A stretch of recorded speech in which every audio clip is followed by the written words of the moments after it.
Hello മക്കളെ, നാളെയാണല്ലോ നമ്മുടെ SSLC Malayalam പരീക്ഷ അല്ലേ? നമ്മുടെ ഫസ്റ്റത്തെ പരീക്ഷയാണ്. ടെൻഷൻ നമ്മുടെ മക്കളെ നല്ല ഹാപ്പി ആയിട്ടിരിക്കുക.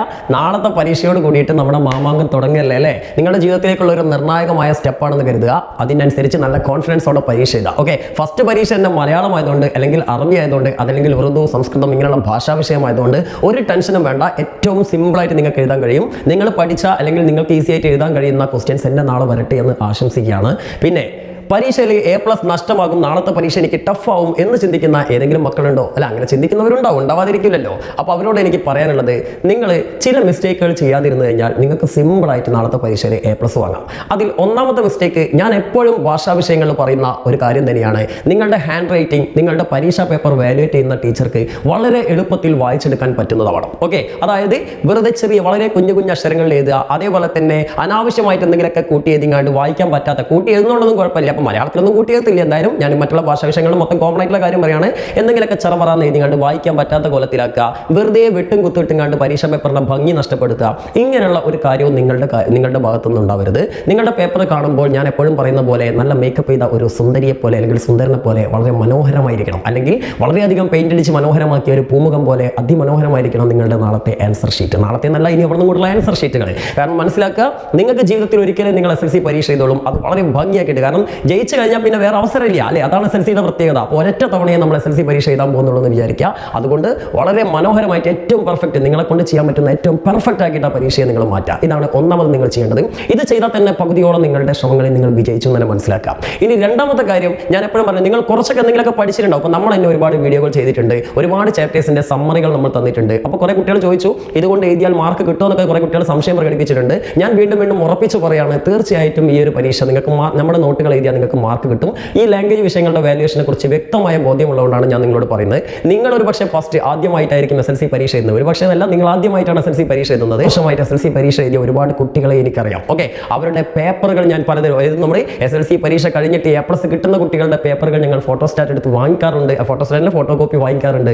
അതുപോലെ തന്നെ മറ്റ് പല പരീക്ഷകളിലും കുട്ടികൾ എങ്ങനെയാണ് പരീക്ഷ എഴുതുന്നത് നമുക്കറിയാം. കാരണം മലയാളം പോലുള്ള സബ്ജക്റ്റുകളൊക്കെ പലപ്പോഴും നമ്മുടെ കയ്യിൽ ഇപ്പോൾ ഒരു പ്രിൻസിപ്പാൾ അല്ലെങ്കിൽ ഒരു സ്ഥാപനം നടത്തുന്ന ആൾ, അതേപോലെ ഒരു സ്കൂൾ ടീച്ചർ എന്നുള്ള നിലയിലൊക്കെ എനിക്ക് ഒരുപാട് കുട്ടികളുടെ പേപ്പറുകൾ, മലയാളം പേപ്പറുകളും മറ്റുള്ള ഭാഷാ വിഷയങ്ങളൊക്കെ കാണാൻ സാധിച്ചിട്ടുണ്ട്. അപ്പോൾ അതിലൊക്കെ കുട്ടികൾ എന്തൊക്കെ എഴുതി വെക്കുന്നു, ഏതൊക്കെ സിനിമാ കഥകൾ എഴുതി വെക്കാറുണ്ട്, എന്തൊക്കെ കഥകൾ എഴുതി വെക്കാറുണ്ട്, കുടുംബചരിത്രം എഴുതി വെക്കാറുണ്ട് എന്നൊക്കെ ഞങ്ങൾ വായിച്ച് ചിരിക്കാറുണ്ട്. പക്ഷേ ഇങ്ങനെ ചിരിക്കുമെങ്കിലും ഇതിനൊക്കെ മാർക്ക് ഇട്ട് കൊടുക്കാറുണ്ട് എന്നുള്ളതാണ് എൻ്റെ സത്യം. ഓക്കെ, അതുപോലെ തന്നെ പരീക്ഷ കഴിഞ്ഞതിന് ശേഷം A+ കിട്ടി, ഫുൾ A+ ഒക്കെ വാങ്ങുന്ന കുട്ടികൾ ഞെട്ടി മാമ ഞെട്ടി എന്ന് പറഞ്ഞ് ഞങ്ങളുടെ അടുത്ത് വരാറുണ്ട്. എന്തിനാണെന്നറിയോ? സാറേ, ഞാൻ മലയാളത്തിൽ ഏതൊക്കെ പണ്ട് പഠിച്ച കഥയ്ക്കാണ് എഴുതി വെച്ചത്, അല്ലെങ്കിൽ ഞാൻ സിനിമയുടെ കഥയാണ് എഴുതി വെച്ചത്, അല്ലെങ്കിൽ ഞാൻ ചില ക്വസ്റ്റ്യൻ അറ്റൻഡ് ചെയ്തിട്ടില്ല, എന്നിട്ട് പോലും എനിക്ക് A+ കിട്ടി എന്ന് പറഞ്ഞിട്ട് ഞെട്ടിക്കൊണ്ടാണ് ഈ കുട്ടികൾ വരാറുള്ളത്.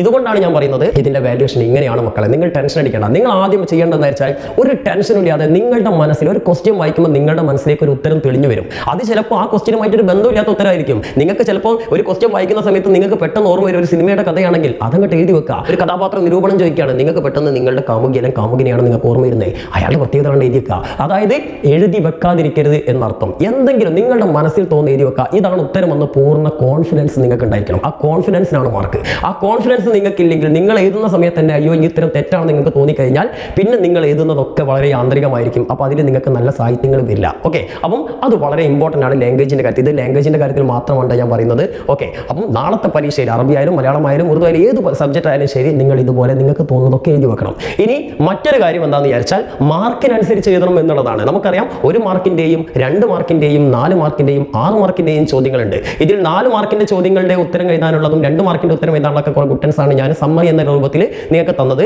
അതേപോലെ 6 മാർക്കിൻ്റെ ചോദ്യങ്ങൾ 3 മാർക്കാണ് മലയാളത്തിൽ നിങ്ങൾക്ക് 6 മാർക്കിൻ്റെ 3 ചോദ്യങ്ങൾ തരും. അതിലേതെങ്കിലും 2 എണ്ണം അറ്റൻഡ് ചെയ്താൽ മതി. അതിലൊന്ന് ഒരു കഥാപാത്ര നിരൂപണമായിരിക്കും, മറ്റൊന്ന് നമ്മുടെ ഒരു കവിത തന്നിട്ട്, പുറത്തുനിന്ന് ഒരു കവിത തന്നിട്ട് അതിൻ്റെ ആസ്വാദനക്കുറിപ്പ് തയ്യാറാക്കാനായിരിക്കും. പിന്നെ വേറൊന്ന് നിങ്ങളുടെ കഥാഭാഗവുമായി ബന്ധപ്പെട്ട പുറത്തുനിന്നുള്ള കാര്യങ്ങളൊക്കെ കൂട്ടിച്ചേർത്തിട്ടുള്ള ഒരു പ്രബന്ധം എഴുതാനായിരിക്കും. അപ്പോൾ അതിൽ നിങ്ങൾക്ക് കൺവീനിയൻ്റ് ആയിട്ടുള്ള എഴുതാം. എന്തായാലും ഏത് കഥാപാത്ര നിരൂപണം വന്നാലും എഴുതാൻ പറ്റിയ നല്ല അടിപൊളി ഉടായ്പ സമ്മറി നമ്മൾ തന്നിട്ടുണ്ട്. അതങ്ങോട്ട് പഠിച്ചിട്ട് നിങ്ങൾ എല്ലാ കഥാപാത്രങ്ങളുടെയും പേരുകളും അതേപോലെ എഴുത്തുകാരുടെ പേരുകളൊക്കെ നിങ്ങൾ പഠിച്ചു വെക്കണം. അവരുടെ ഒക്കെ ഒരു 1-2 രണ്ട് പ്രത്യേകതകളെങ്കിലും നിങ്ങൾ കാണാതെ പഠിച്ചു കഴിഞ്ഞാൽ അതിങ്ങനെ പുട്ടിന് തേങ്ങട്ട് കൊടുക്കണ മാതിരി ഇങ്ങനെ ഇടയിൽ കയറ്റി കൊടുത്താൽ നിങ്ങൾക്ക് 6 മാർക്ക് തന്നെ കിട്ടും. ഓക്കെ, 100% ഉറപ്പാണ്. പക്ഷേ ശ്രദ്ധിക്കേണ്ടത് 6 മാർക്കിന്റെ ചോദ്യത്തിന് ഉത്തരം എഴുതുമ്പോൾ ഹെഡിങ് കൊടുക്കണം, നിർബന്ധമാണ്. പാരഗ്രാഫ് തിരിച്ചെഴുതണം, അതും നിർബന്ധമാണ്. മാത്രമല്ല 6 മാർക്കിന്റെ ചോദ്യത്തിന് ഉത്തരം എഴുതുമ്പോൾ 1.5 പേജെങ്കിലും നിങ്ങൾ എഴുതണം. ഞാൻ ഇംഗ്ലീഷിന്റെ കാര്യത്തിൽ പറഞ്ഞിട്ടുണ്ട്, 7 മാർക്കിന്റെ ക്വസ്റ്റ്യൻ ആണ് നമുക്ക് ഏറ്റവും വലിയ ക്വസ്റ്റ്യൻ ആയിട്ട് വരുന്നത്. അത് 1.5 പുറമെങ്കിലും എഴുതിയാലേ 7 മാർക്ക് കിട്ടുള്ളൂ. അതുപോലെ തന്നെ പറയാണ്, അതേ കണ്ടീഷൻ തന്നെയാണ് മലയാളത്തിലെ ലാസ്റ്റ് 6 മാർക്കിന്റെ 2 ചോദ്യങ്ങളും. ആ 2 ചോദ്യങ്ങൾ നിങ്ങൾ അറ്റൻഡ് ചെയ്യണം. ആ 2 ചോദ്യങ്ങളും നിങ്ങൾ ഹെഡിങ് കൊടുക്കണം, പാരഗ്രാഫ് തിരിക്കണം.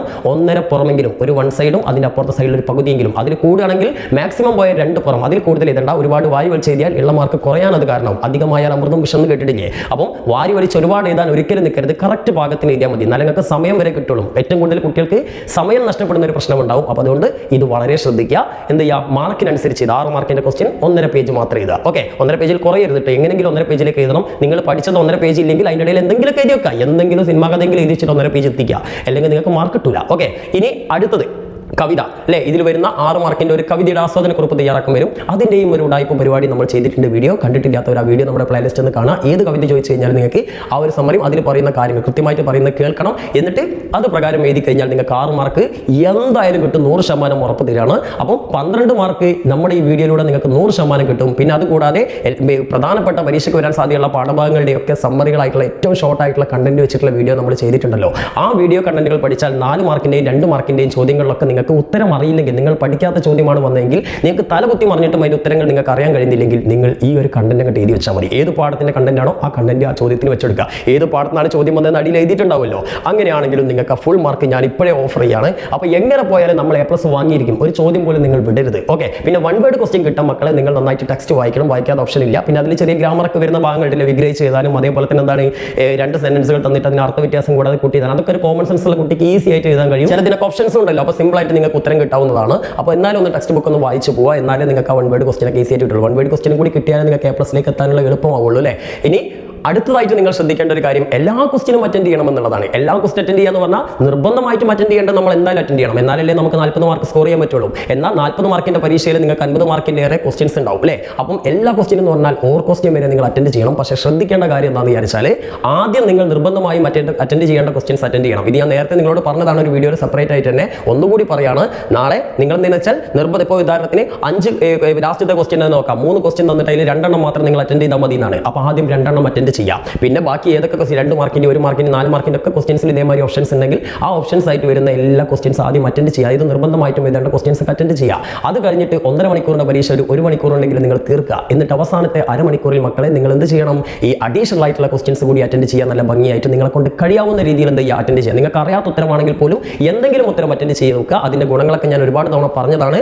ഒന്ന്, നിങ്ങൾക്ക് ചിലപ്പോൾ 1-2 മാർക്ക് A+ ഇട്ട് കൊടുക്കാനുള്ള ഒരു, അതായത് നിങ്ങൾക്ക് 35 മാർക്കിന്റെ A+ കിട്ടുന്ന പരീക്ഷയിൽ 33 മാർക്ക് ഉള്ളെങ്കിൽ 2 മാർക്ക് ചിലപ്പോൾ നിങ്ങൾ ഓപ്ഷൻ ആയിട്ട് നൽകിയ ആ ഒരു ക്വസ്റ്റ്യൻസിൽ, ഓപ്ഷൻ ആയിട്ട് എഴുതിയ ക്വസ്റ്റ്യൻസിൽ നൽകാൻ നമ്മുടെ എക്സാം വാല്യുവേറ്റർ തയ്യാറാകും. ഓക്കെ, അതേപോലെ തന്നെ ചിലപ്പോൾ നിങ്ങൾ ഓപ്ഷൻ ആയിട്ട് എഴുതിയ ക്വസ്റ്റ്യൻ പ്രിന്റിംഗ് മിസ്റ്റേക്കോ അല്ലെങ്കിൽ വേറെ ഏതെങ്കിലും തരത്തിലുള്ള മിസ്റ്റേക്ക് ഉണ്ടെങ്കിൽ അതിന് ഫുൾ മാർക്ക് തന്നെ കിട്ടാനൊക്കെയുള്ള സാധ്യതയുണ്ട്. അപ്പോൾ അതുകൊണ്ട് ക്വസ്റ്റ്യൻ പേപ്പറിൽ ഒരു ക്വസ്റ്റ്യൻ പോലും നിങ്ങൾ വിടാതിരിക്കാൻ ശ്രദ്ധിക്കുക. ഇനി അതെല്ലാം മെയിൻ ആയിട്ടുള്ള ക്വസ്റ്റ്യൻസ് ഒക്കെ എഴുതി കഴിഞ്ഞപ്പോൾ നിങ്ങൾക്ക് ടൈം ഇല്ല, ഓപ്ഷൻസ് എഴുതാൻ ടൈം ഇല്ലെങ്കിൽ അറ്റ്ലീസ്റ്റ് ആ ഓപ്ഷൻസ് ആയിട്ടുള്ള ക്വസ്റ്റ്യൻസിന്റെ നമ്പറെങ്കിലും ഇട്ട് വെക്കുക. കാരണം നമ്പർ ചുമ്മാ ലാസ്റ്റ് ഇങ്ങനെ ഒന്നായിട്ട് ഇങ്ങനെ വരിവരിക്ക് ഇട്ട് വെച്ചാൽ മതി. അഥവാ ഞാൻ പറഞ്ഞ പോലെ വല്ല ക്വസ്റ്റ്യൻ മിസ്റ്റേക്ക് ഉണ്ടെങ്കിൽ അതിന്റെ മാർക്ക് കിട്ടാൻ അത് സഹായിക്കും. ഓക്കെ, അപ്പോൾ ഇതൊക്കെ നിങ്ങളൊരു സ്മാർട്ട് ആയിട്ടുള്ള കുട്ടിയാണ്, അത്യാവശ്യം ബുദ്ധിയുള്ള കുട്ടിയാണെന്ന് നമ്മുടെ വാല്യുവേറ്റർക്ക് മനസ്സിലാക്കാനുള്ള തരികിട പരിപാടികളാണ്. ഓക്കെ, എല്ലാ ക്വസ്റ്റ്യനും അറ്റൻഡ് ചെയ്ത ഒരു കുട്ടി ഒരിക്കലും മൊയാണെന്നല്ല വിചാരിക്കുക. അവൻ അത്യാവശ്യം ജയിക്കണമെന്നുള്ള ആഗ്രഹമുള്ള ഒരു കുട്ടിയാണ്, സ്മാർട്ടാണ്, അവന് പെട്ടെന്ന് പരീക്ഷ എഴുതി കഴിഞ്ഞാൽ അത്രയും പഠിക്കുന്ന കുട്ടിയാണ്. എല്ലാ ക്വസ്റ്റ്യൻ അറ്റൻഡ് ചെയ്യുന്ന ഒരു കുട്ടി എന്ന് പറഞ്ഞാൽ ഒരു സാധാരണ കുട്ടിയല്ല. അത്യാവശ്യം നല്ല ബ്രൈറ്റ് ആയിട്ടുള്ള ഒരു കുട്ടിക്ക് 1.5 മണിക്കൂർ കൊണ്ട് ഈ ഓപ്ഷൻ അടക്കമുള്ള ക്വസ്റ്റ്യൻസ് അറ്റൻഡ് ചെയ്യാൻ പറ്റുള്ളൂ. അല്ലെങ്കിൽ 2.5 മണിക്കൂറിന്റെ ഒരു മാത്സോ അല്ലെങ്കിൽ ഇംഗ്ലീഷ് പരീക്ഷ ആയതുകൊണ്ട് ഫുൾ ക്വസ്റ്റ്യൻ അറ്റൻഡ് ചെയ്യണമെങ്കിൽ നല്ല ബുദ്ധിയുള്ള കുട്ടികൾക്ക് പറ്റുള്ളൂ അല്ലേ. അപ്പം നിങ്ങൾ അത് തെളിയിച്ചു കൊടുക്കുക. ഞാൻ ഭയങ്കര വിവരമുള്ള കുട്ടിയാണ്, എനിക്ക് മൊത്തമായിട്ട് എഴുതാനുള്ള ടൈം കിട്ടിയിട്ടുണ്ട്, ഞാനൊക്കെ പഠിച്ചവനാണെന്ന് കാണിച്ചു കൊടുക്കാൻ നിങ്ങൾക്ക് ഇത് ഉപകരിക്കും. ഓക്കെ, അപ്പോൾ അത് നിങ്ങൾക്ക് ഒരുപാട് ഇംപ്രഷൻ അതിലൂടെ കിട്ടും. ഓക്കെ, ഇനി 4 മാർക്കിന്റെ ക്വസ്റ്റ്യൻ ആണെങ്കിൽ നിങ്ങൾ എഴുതേണ്ടത് ഒരു 3/4 പേജ് അല്ലെങ്കിൽ ഒരു 1/2 പേജ്. 1/2 പേജ് ഒക്കെ എഴുതാണ് നല്ല വൃത്തിയിൽ കറക്റ്റ് കണ്ടന്റ് ആയിരിക്കണം. ഏറ്റവും ഒരു 3/4 പേജെങ്കിലും എഴുതുന്നതാണ് ഏറ്റവും ബെറ്റർ ഒരു 4 മാർക്കിന്. മാക്സിമം പോയാൽ ഒരു പുറത്തിൽ കവിയാതിരിക്കാനും നിങ്ങൾ എന്ത് ചെയ്യുക, ശ്രദ്ധിക്കുക. 4 മാർക്കിന്റെ ക്വസ്റ്റ്യൻ. ഇനി 2 മാർക്കിന്റെ ക്വസ്റ്റ്യൻ ആണെങ്കിൽ ഒരു 2-3 സെന്റൻസ് മാത്രം മതി, അധികം കൂട്ടണ്ട. ഓക്കെ, അതായത് 1/2 പേജിൽ മാക്സിമം പോയ 1/2 പേജ്, അതിൽ കൂടുതൽ 2 മാർക്കിന്റെ ക്വസ്റ്റ്യൻസ് കൂട്ടണ്ട. അങ്ങനെയൊക്കെ കൂട്ടി കഴിഞ്ഞാൽ പിന്നെ നിങ്ങൾക്ക് എന്ത് ചെയ്യാൻ ടൈം തകില്ല. മാക്സിമം 2-3 സെന്റൻസ് ഒക്കെ ഉത്തരം ഉണ്ടാവുള്ളൂ. ഓക്കെ, അപ്പോൾ ഏറ്റവും ഷോർട്ടാക്കി ഇരുന്നാണ് നിങ്ങൾക്ക് ഏറ്റവും നല്ലത്. പിന്നെ 1 മാർക്കിന്റെ അറിയാലോ, അതിനനുസരിച്ച് മാർക്കിനനുസരിച്ച് മാത്രം എഴുതിയാൽ മതി. ഇനി 1 മാർക്കിന്റെ ക്വസ്റ്റ്യൻ ചോദിച്ചതിന് കഥ എഴുതിയേക്കാൻ നിൽക്കണ്ട. അപ്പം ഇങ്ങനെയുള്ള കാര്യങ്ങൾ മക്കൾ ശ്രദ്ധിക്കുകയാണെങ്കിൽ ഒന്നുകൊണ്ടും പേടിക്കേണ്ട, നിങ്ങൾക്ക് A+ കിട്ടിയിരിക്കും. നിങ്ങൾ ഞെട്ടും, ഉറപ്പാണ്, ഞാൻ ചുമ്മാ പറയല്ല. നാളെ ഇതിൽ ഈ പരീക്ഷ, നാളത്തെ മലയാളം പരീക്ഷ അല്ലെങ്കിൽ അറബി പരീക്ഷയിൽ A+ കിട്ടാത്ത ഏതെങ്കിലും കുട്ടികളുണ്ടെങ്കിൽ ആ കുട്ടികൾ കോൺഫിഡൻസ് ഇല്ലാത്ത കുട്ടികൾ മാത്രമായിരിക്കും. ഞാൻ 100% ഉറപ്പ് പറയുകയാണ്. എനിക്ക് A+ കിട്ടൂല, ഞാനൊന്നും പഠിച്ചിട്ടില്ല എന്ന് മനസ്സിൽ എപ്പോഴും പറഞ്ഞുകൊണ്ടിരിക്കുന്ന ഏതെങ്കിലും കുട്ടി ഉണ്ടെങ്കിൽ ആ കുട്ടിക്ക് A+ കിട്ടൂല. കാരണം നിങ്ങൾ മനസ്സിലാക്കേണ്ട, മനുഷ്യന്റെ മൈൻഡിന് പ്രത്യേകത ഉണ്ട്. നമ്മൾ എന്ത് നടക്കൂല, എന്ത് നടക്കും എന്ന് ചിന്തിക്കുന്നോ അതേ നടക്കുള്ളൂ നമ്മുടെ ജീവിതത്തിൽ. നടക്കൂല, ഇല്ല, കിട്ടൂല എന്നാണ് നമ്മൾ വിചാരിക്കുന്നതെങ്കിൽ നമുക്ക് ഒരിക്കലും കിട്ടൂല. നേരെ മറിച്ച് കിട്ടുമെന്ന് പോസിറ്റീവായി ചിന്തിക്കുകയാണെങ്കിൽ കിട്ടിയിരിക്കും. യൂട്യൂബിൽ പല കുട്ടികളുടെയും കമന്റുകൾ കാണാറുണ്ട്, ഞാനൊന്നും പഠിച്ചിട്ടില്ല, എനിക്കൊന്നും അറിയില്ല, എനിക്ക് A+ കിട്ടില്ല എന്ന്. മക്കളെ, എൻ്റെ പൊന്നു മക്കളെ, നിങ്ങൾ ഒരിക്കലും അങ്ങനെ ചിന്തിക്കാതിരിക്കുക. നിങ്ങൾ കിട്ടുമെന്ന് ചിന്തിച്ച് കഴിഞ്ഞാൽ ഒന്നും അറിയില്ലെങ്കിൽ പോലും എന്തെങ്കിലും നിങ്ങളുടെ മനസ്സിലേക്ക് തരും. നിങ്ങളുടെ മൈൻഡിന് താനെ പവർ കൂടും. ഓക്കെ, അപ്പോൾ നിങ്ങൾക്ക് പഠിക്കാനുള്ള താല്പര്യം വരും, പഠിച്ച സാധനം ഓർമ്മയിൽ നിൽക്കും. നേരെ മറിച്ച് നിങ്ങളുടെ മൈൻഡിനെ തന്നെ ചടപ്പിച്ച് നിങ്ങളുടെ കഴിവില്ലായ്മ നിങ്ങളിങ്ങനെ പുറത്തേക്ക് വിളിച്ചു പറഞ്ഞു കഴിഞ്ഞാൽ നിങ്ങളുടെ മൈൻഡിനെ കരുതുമെന്ന്, അയ്യോ ഞാൻ പൊട്ടനാണ്, എന്നെ കൊണ്ട് പഠിക്കാൻ കഴിയില്ല എന്ന് നിങ്ങളുടെ മൈൻഡിനെ നിങ്ങളോട് പറയും. അവസാനം നിങ്ങൾക്ക് ഒന്നിനും കഴിയില്ല, പഠിക്കാൻ ബുക്ക് എടുത്ത് വെച്ചാൽ ഉറക്കം വന്നു പോകും. ഓക്കെ, അപ്പോൾ അതുകൊണ്ട് നിങ്ങൾ ആദ്യം നിങ്ങളെ തന്നെ പഠിപ്പിക്കുക. എന്നെ കൊണ്ട് പറ്റും, എന്നെ കൊണ്ട് പഠിക്കാൻ പറ്റും, ഞാൻ മിടുക്കനാണ് എന്ന് നിങ്ങളെ തന്നെ പഠിപ്പിക്കുക. അതേപോലെ തന്നെ ചില കുട്ടികളുടെ കമന്റുകൾ ഞാൻ കണ്ടിട്ടുണ്ട്, സാറേ എനിക്ക് A+ കിട്ടുമോ, എന്ന് സാറിനോടാണോ ചോദിക്കേണ്ടത്? സാറാണോ പരീക്ഷ എഴുതുന്നത്? അല്ലല്ലോ മക്കളെ, നിങ്ങളാണ് പരീക്ഷ എഴുതുന്നത്. അപ്പം നിങ്ങളോട് ചോദിക്കുക, ഒരു കണ്ണാടിയുടെ മുന്നിൽ നിന്ന് നിങ്ങളോട് ചോദിക്കുക, അല്ലെങ്കിൽ നിങ്ങൾ ഒറ്റയ്ക്ക് ഇരിക്കുമ്പോൾ നിങ്ങളോട് ചോദിക്കുക, എനിക്ക് A+ കിട്ടുമോ, എനിക്ക് A+ കിട്ടണം, എനിക്ക് A+ കിട്ടാനുള്ള കഴിവുണ്ട്, ഞാൻ വാങ്ങും എന്ന് നിങ്ങളോട് പറയും. നിങ്ങളോട് ഡെയിലി ഒരു 10-15 പ്രാവശ്യം ഇത് പറഞ്ഞാൽ തന്നെ നിങ്ങൾക്ക് താനെ കോൺഫിഡൻസ് വരും. ആ കോൺഫിഡൻസ് അനുസരിച്ച് നിങ്ങൾക്ക് താനെ ശ്രമിക്കുകയും ചെയ്യും, നിങ്ങൾക്ക് കിട്ടുകയും ചെയ്യും. ഓക്കെ, നമ്മുടെ ഈ ദുനിയാവിൽ വിജയിച്ച ഒരുപാട് പേരുണ്ട് അല്ലേ? അത് പല മേഖലകളിൽ, പഠിത്തത്തിൽ മാത്രമല്ല, ക്രിക്കറ്റിലും ഫുട്ബോളിലും പാട്ടിലും മറ്റുള്ള എല്ലാ മേഖലയിലും വിജയിച്ച ഒരുപാട് വ്യക്തികളുണ്ട്. ഇവരൊക്കെ ജീവിതം നമുക്ക് എടുത്തു നോക്കി കഴിഞ്ഞാൽ നമ്മൾ മനസ്സിലാക്കേണ്ട ഒരു കാര്യം എന്താ വെച്ചാൽ, ഇവർക്ക് എല്ലാവർക്കുള്ള ഒരു പോസിറ്റീവ് വൈബ് ഉണ്ട്. എപ്പോഴും പോസിറ്റീവായിട്ട് അവർ ചിന്തിക്കുള്ളൂ, എപ്പോഴും ഭയങ്കര കോൺഫിഡൻ്റ് ആയിരിക്കും. ആ കോൺഫിഡൻറ്റ് കൊണ്ടാണ് ഇവരിങ്ങനെ വിജയിച്ച് കയറുന്നത്, അല്ലാതെ വേറെ പ്രത്യേകിച്ച് ഒരു കഴിവുകളുണ്ടെന്നല്ല.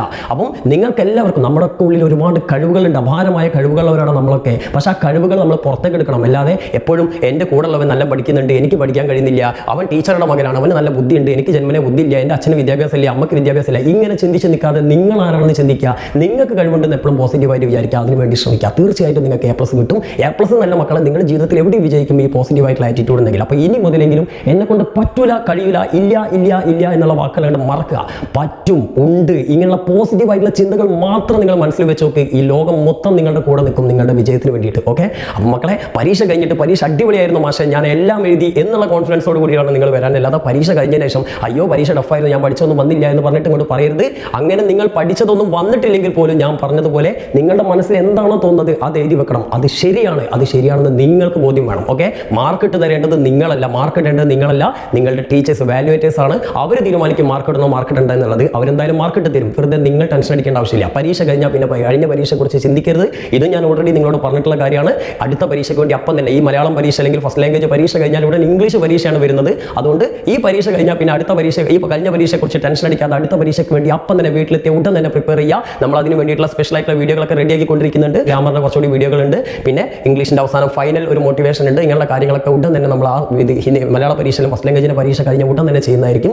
അപ്പോൾ മക്കളെ, പറഞ്ഞ പോലെ അടിച്ചു പൊളിച്ച് പരീക്ഷ എഴുതണം, നിങ്ങൾക്ക് കിട്ടും. Okay, all the best.